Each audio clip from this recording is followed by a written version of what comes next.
Good. You can see us good? Yes, very well. Good. I'll turn up the volume. Now you're over there. You're not next to me anymore, Anne. That's what I thought. It's Yes. different. I'm the next. But This we're is what here. life is. That's right. That's life. Pretty much. Uh, well, today we're going to talk about siblings. Um, Ooh. And what made me think about this is there was a psychologist, Alfred Adler, and he used to say that birth order, or when you were born within your family, impacted the way that you developed your own personality and then eventually how you related to other people, both in your communication style and also expectations that would come of where you fell in the family. But it's more complicated, of course, right? Because it's not just which kid you were, but also your parents' parenting style, which could have also changed over time with each kid, your socioeconomic status, your genetics, all of those things also impacted, your own development of personality. So today, we're going to talk about our own family systems with respect to our siblings and see if some of the characteristics they say were typical depending on which kid you were. We'll see if that matches our experience. Sound good? Oh, Perfect. very good. All right. Okay.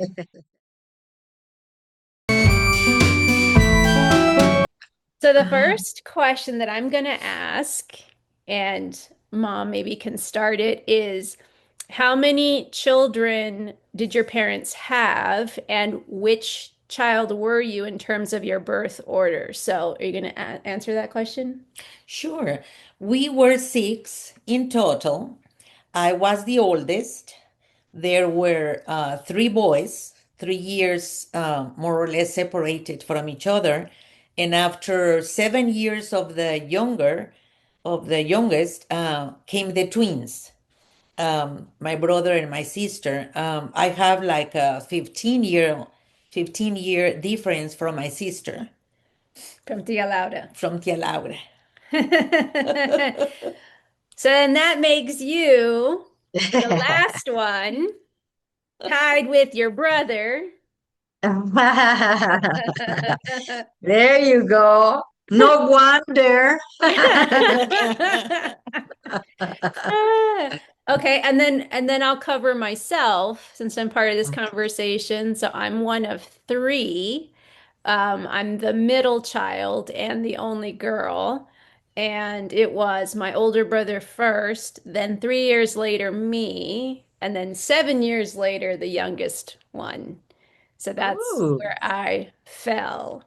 Um, okay. We so call it we call it the sandwich. the sandwich. That's a good phrase. So, okay. So that's where we all fell. You're the oldest, and you were also the The only sandwich. child for a while. And then Aunt Laura was the last, the baby, along with her twin. And then I was the middle child. So I'm going to ask each of Oh, you, perfect. well, all of us will talk in terms of some of the traits they say were typical for those different positions in the family. So I'm going to start with mom since she was the oldest. And Aunt Lauda, you're going to tell Okay. us if these things they say are typical for the oldest, if they're true. Okay? Okay. And don't cheat. I have notes. Okay. So the oldest, or firstborn two, is responsible. Was that her? Yes. Okay. Also a rule follower. Yes. Always? No. Like it Especially happens when in life. exactly it happens. I would say when she was young, but later in life, she just kind of let it go and became less rule Okay. follower. Okay. All right. Okay, good to know. Uh, High achiever. Did she have high goals for herself? She wanted to be the best. Well, yes, yes, but there is part of her that there is a part of her that probably can stop her sometimes to be the best, Uh-huh. Okay. right? Okay. Because she thinks about something different, or Mm, in herself into a different position, maybe. okay. Okay. That's a good explanation. Uh, is she mature? Was she mature? Always. Yes. Yeah. Well, I don't know because I barely remember her when she was teenager. Were you? Were you? And Uh, the thought is uh-huh. because she was also an only child for a while. A lot of times with only children, they're in situations where they're on their own a lot, but they're also with a lot of adults a lot of the time. And so sometimes they naturally act more mature. Like I can think of my nephew, who's an only child, acts very mature for their age because that's what they're around. But to your Exactly. point, because there was a 15-year gap, you didn't see her in her first 15 years to know. Not at all. No. Do you remember if grandma, grandpa ever talked, or any of the aunts and uncles ever talked about how she was as a little girl and if she, in fact, was very mature for her age? No, not really. I do remember that they talk about being the first little grandchildren, Mm. right? For the grandpas both. Uh, they were in love with her. So she was a spoiled. She was a baby spoiled, Uh-huh. I would say. I would say so because she never got correction, right? You were like, whatever you want to do, my baby. I was a very good listener. I obeyed Yes, mostly. that I cannot confirm. Uh, well, let me ask mom because um sometimes as an older sibling, once you became an older sibling after the next child was born and so forth, sometimes you feel responsible to take care of your siblings. And that's some of the responsibility piece too. Um, but it could also be really stressful because depending, especially you all, and we can see in the background how many children you were, it could My feel father. all right there. It could feel Very stressful. smart. It could feel stressful to have to take care of other kids. So I don't know for you what your experience was. Did you feel pressure to, as more kids came into the family, to take responsibility of them? Was it not really the case? They didn't put that pressure on you? Well, for example, growing up, of course, um, after I was born 1946, after the Second World War, people were readjusting, to their life. But in Mexico, was still kind of comfortable. I remember mom was a homemaker and she had help in the house. But still, when my first, second, and third brother were born, uh, you had in the 50s, 1950s, the role of the daughter does more than the sons. So still, it was expected of me to do more than my brothers. And yes, at some point, I would kind of complain, how come they don't do their part? But I felt responsible. I mean, I had to do more or less what I was told and expected of. Mhm. But I didn't have exactly resentments, but I felt that little bit of responsibility pressure. Okay. Okay. Okay, well that's fair. That's fair. Okay, now we're gonna turn to Aunt Lauda as the baby, but the baby No. with a twin, so that could also impact things. But okay, so the last child, some of the characteristics, and you tell me if this sounded like Aunt Lauda. Outgoing. Very outgoing. Fun-loving. Fun-loving, definitely. She is the one that if we're sad or depressed, kind of bumps you up. Okay, okay. Yes, Charming. yes, Yes. very charming. Yeah. How did you see that when she was younger? How would she use her charm? Well, I could see when I would come and visit, because of course, when she was a young girl, adolescent or a little bit older, I would just come for a visit, really, because I was already married and with my wonderful children. But what I could see was she was very friendly, but very popular with her friends. Mm. Actually, yeah, they liked her because she was charming and very social and up to date with fashion and things like that. Okay, okay. All right. Um, Free spirit. Absolutely free spirited. Yes, I'm a little bit more conservative. She's very free spirited. Do you have a good example of when she was a free spirit? Well, for example, she was, again, fun loving, and she would accept, all things coming up in the social world, um, and was so free spirited that she would, began to travel all over when she was working in the airline company she worked for. She right away,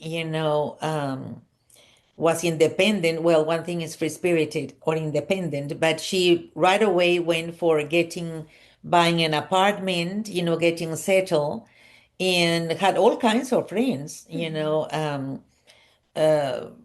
very, poets, artists. Whenever one time she invited me to go with her to Seattle, and their friends were, free spirited people. Mm-hmm, mm-hmm. Okay, all right. Um, Immature. Not really. I think she was mature for the age. Maybe being the That youngest part, and my twin brother took it You all. took the immaturity? Okay. Oh, I was not at all. That a makes bit sense. mature, yeah. That makes sense. How about was she a risk taker? Definitely, Uh-huh. yes.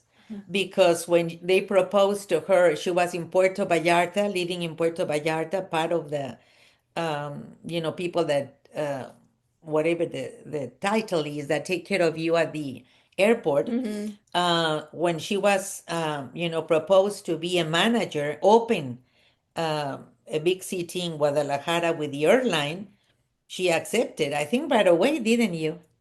She Mm-hmm. said, yes, I'll Yes, accept to no be a question asked. manager Mm-hmm. and start with the flights Yes, from there. And that was a big, you know, Mm-hmm.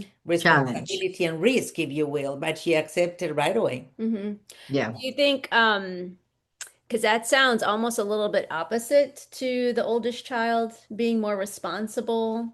Do you think in some ways you two were opposites with that? Like, would you say you were not a risk taker compared to her? I'm not very much of a risk taker, Uh-huh. and she does, Uh-huh. yeah.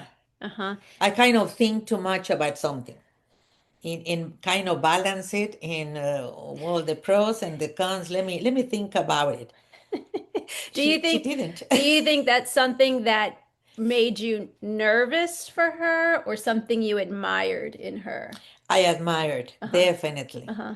because she risked it. It was not just getting the manager with an already set up Right. position. She was going to start, she was going to open Right. the airline company flying from Guadalajara. So I thought, I certainly admire that. Mm-hmm. Mm-hmm. Okay.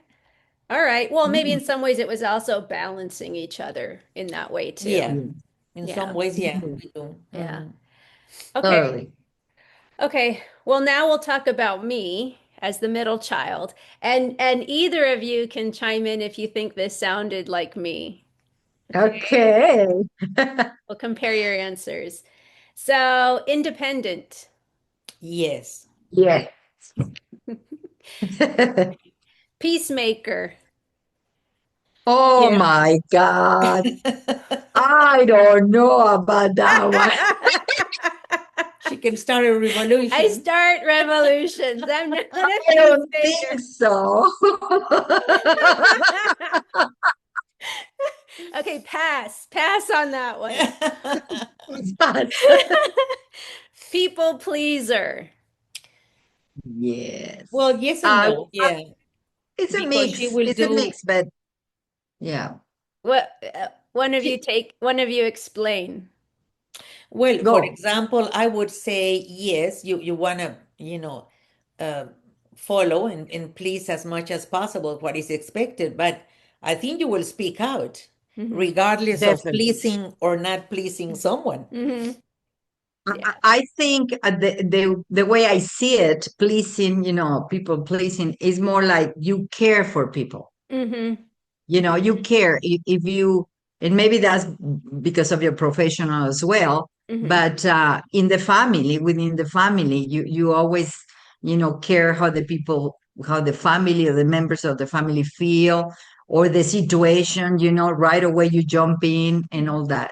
Hmm. That's more like it. But of course, you don't please. It's Right. first, Right. certain this, right? That helps clarify that. Okay. Um, Adaptable. I can adapt to changes. Ooh, ooh. You know, not always. It all depends. It It all does. depends. Oh, I don't Archie know. says no. No. I don't know. What kind of detail is that? We'll pass on that one too. Oh, I know what you're going to say to this one. Competitive. Ooh, yes. 150%. 110,000%. Oh my goodness. Yes. Um, and the last one, insecure. No, No, No. no, not really. Yeah, yeah. not at all. I agree. I agree. And it's a mixed bag. Like all the traits that I laid out for each of us were a range of traits you could have, right? So it makes sense. And as I said earlier, our unique experiences growing up, including how our parents parented, our genders in the mix of the siblings, our socioeconomic status, all these other things also influenced how we developed. So it makes sense that not all of these things matched how we see ourselves Completely, or how yeah. we developed. Exactly. Okay. So one of the other things was not just how we develop our own personality, but also how we interact with other people. So what's our communication style? What roles do we take on? What expectations do we think are laid upon us because of our birth order? So I'm going to start with communication style.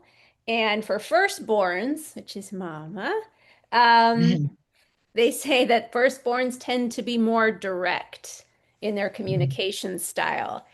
I'll have Aunt Lauda speak to that. Is she someone who is direct in her communication? Yes, yes, definitely. She is direct. She Always?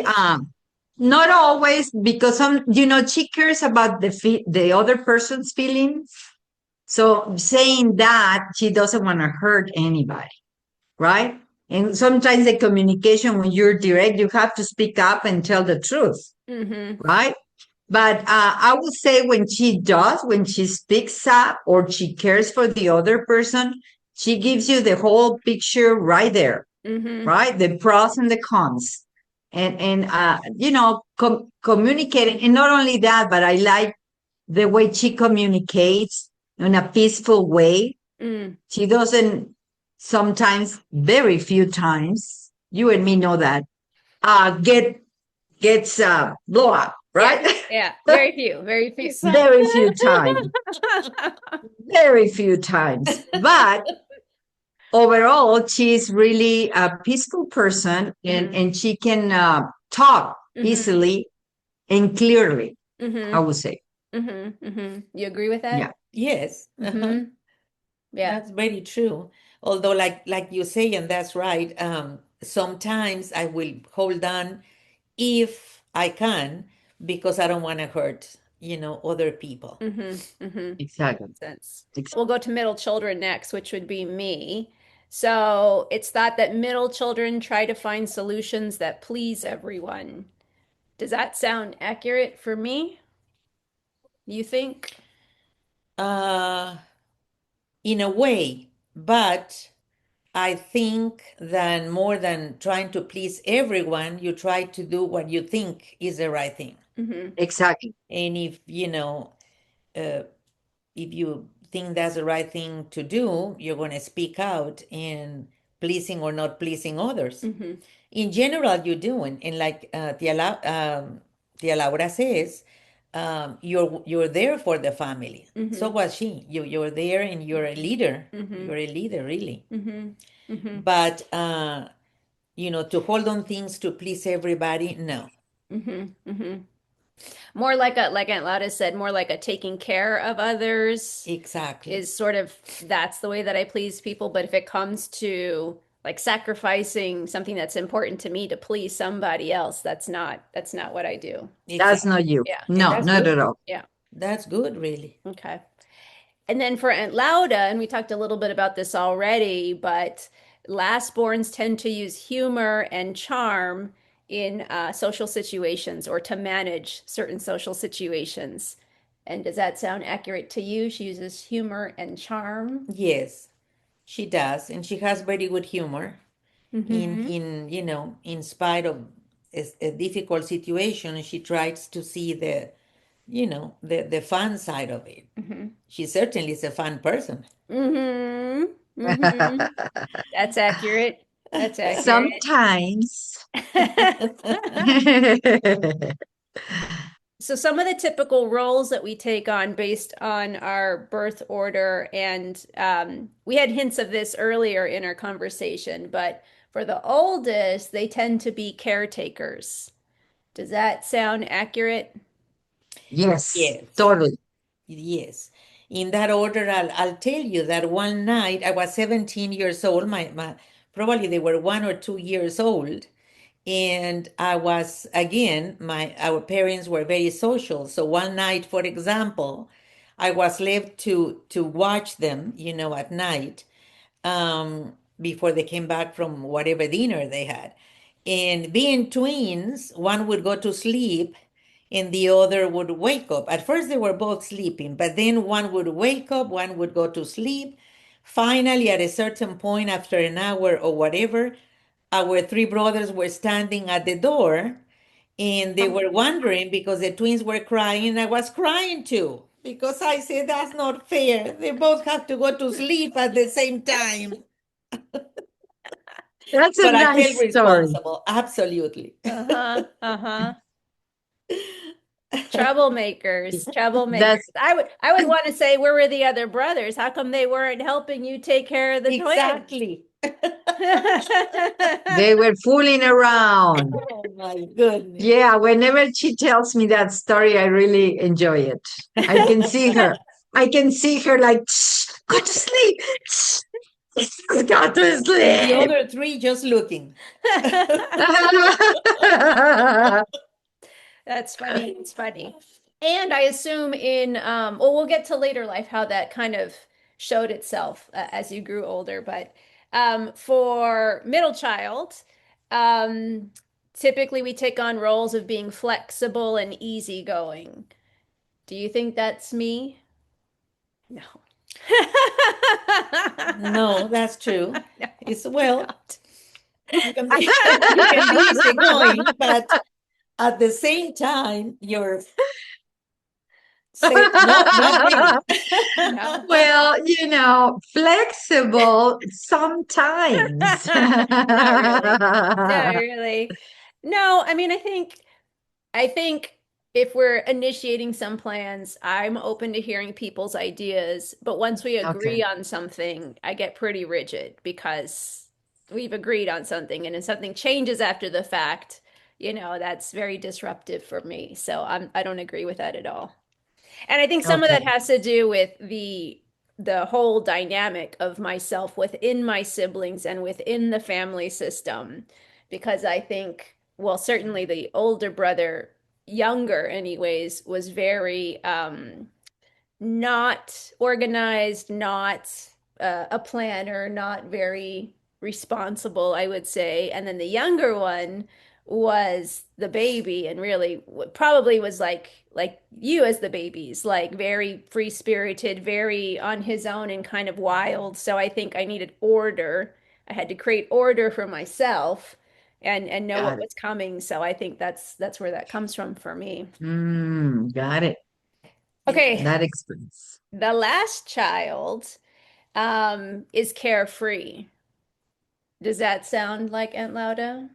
Yes, she's carefree. She's responsible and she Mm-hmm. takes seriously what she has to do, Mm-hmm. especially at work professionally. She took it seriously.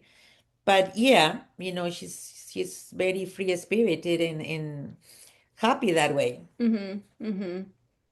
And that makes sense. It was in your work arena, you were very committed and responsible and whatnot. But as a youth, in your younger years, do you think she was more carefree? More carefree. What I could see, for example, is that the friends would follow her. Oh. Girlfriends were very close to her. She would help them and guide them. But yeah, completely. Mm-hmm. Mm-hmm. Do you feel that way, Aunt Lauda, in your youth when you were younger and not necessarily had responsibility of a career? Did you feel like you were more carefree? Well, being the last of six and dealing with 4 months, digo, brothers, I would say brothers. Um, Sometimes I wanted to run away from the house. So I really were looking for some other options. But meaning carefree is like let's see if I understand correctly. Carefree means I don't pay attention to people, or carefree means I do have a lot of care for people. You can care for people, but you don't feel like I'm tied down to any responsibility. I like kind of Oh, go with the flow. Whatever happens, happens. That kind of not thing. really. No. I think to myself, and I again, I had to be responsible when I became 18 years old Hmm. because my father had a long talk with me. So from there on, I definitely got that responsibility of Hmm. providing, I would Hmm. say. That Mm, makes sense. Yeah. Yeah. mhm. Carefree would be more like an artist that whatever comes any day, I'm going to do, for example, my paintings, my art, and what if I eat only once a day, maybe that's something like that. Something like that. Something like that. Or even like, I don't have a set agenda for today. Mm. Whatever comes to my mind that I want to do, then I'm going to do it. And even if I had a plan, if someone comes to me and says, "Let's go do this," I'm okay with that. I'll just change my Oh, mind and go with that. But circumstances is what it sounds like influenced you because early on at 18, you were given a conversation with your dad. During the conversation, you were given a sense that you had to be responsible for certain things. And so you accepted that. You took that on. And that's your unique personality that you took that on and said, I get it. I'm going to, help out. If that wouldn't have happened, I wonder if you would have gone a different way, right? Because you wouldn't have had the weight of that responsibility. So again, I think yeah, our personality developments isn't as simple as like our birth order. It's the combination of everything that's around us too, right? What happened to us. exactly. Yeah. Exactly. Well said. Yeah. So for you, Thea, you and your twin sibling were the last, and we already said there was like a 15-year gap between you and mom. But we'll talk about being a twin in a little bit. But do you remember what it was like growing up, kind of being the last ones, and obviously the older siblings are probably already away. How did you relate to the older siblings that weren't always there all the time? Well, being the last one, yeah, I remember having a nice childhood, actually, overall. When we were young, my twin brother and I got along very well. We played together. You know, about my sister, the oldest sister, your mom, I barely remember her, honestly, because she left when I was probably 7 years old. I'm not sure. But during my childhood, I definitely had more,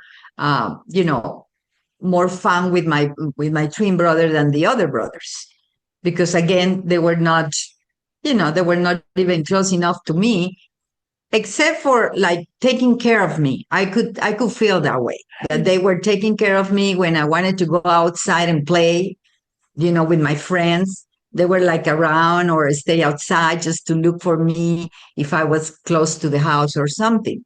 But playing with them, not at all, except for my twin brother.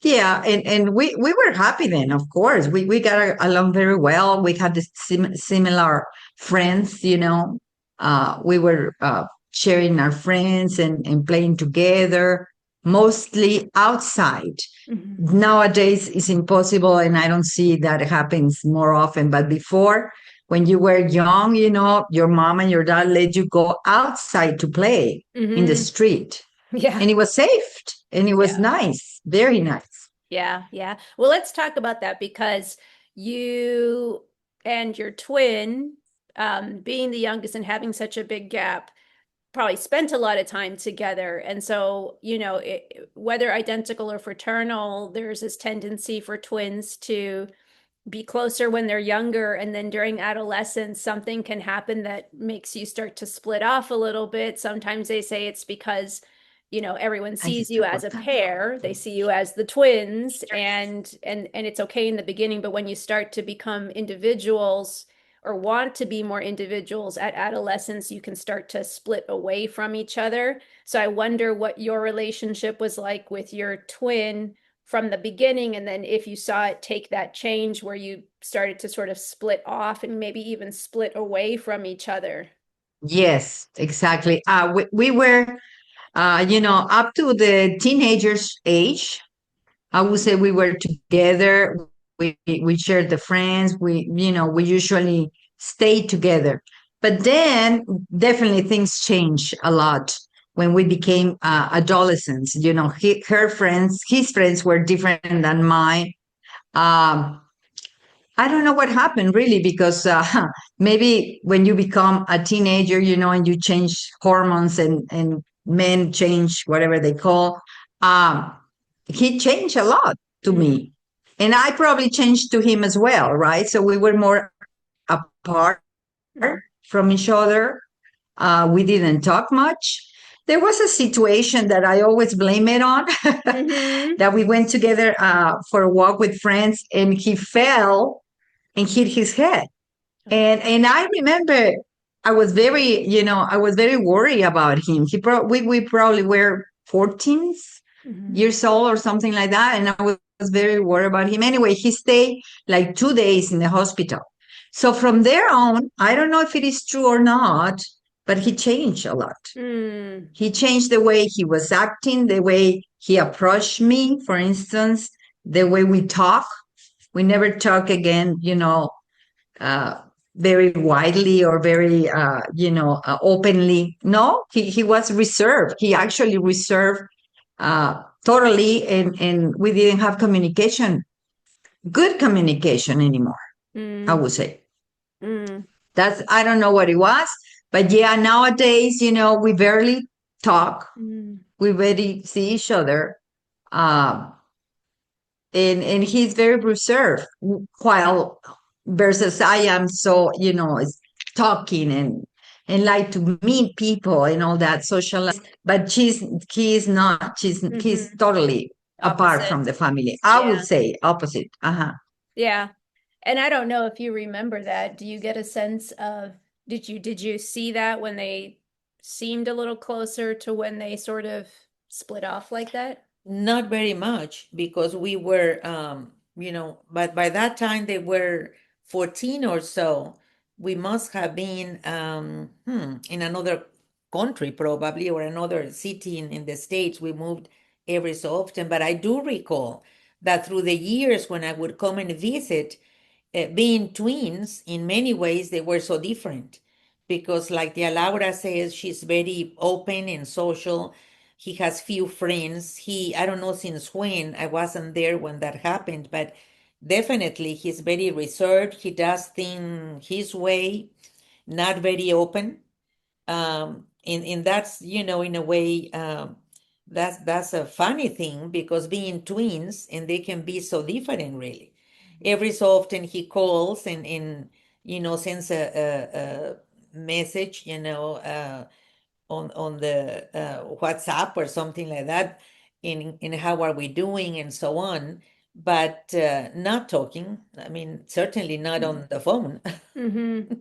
Yeah, but I do think it's an interesting um, point that you noticed a significant change after he hit his head, and it could be that that that had a physical impact on him, that also had a personality impact on him. Maybe that shifted his personality.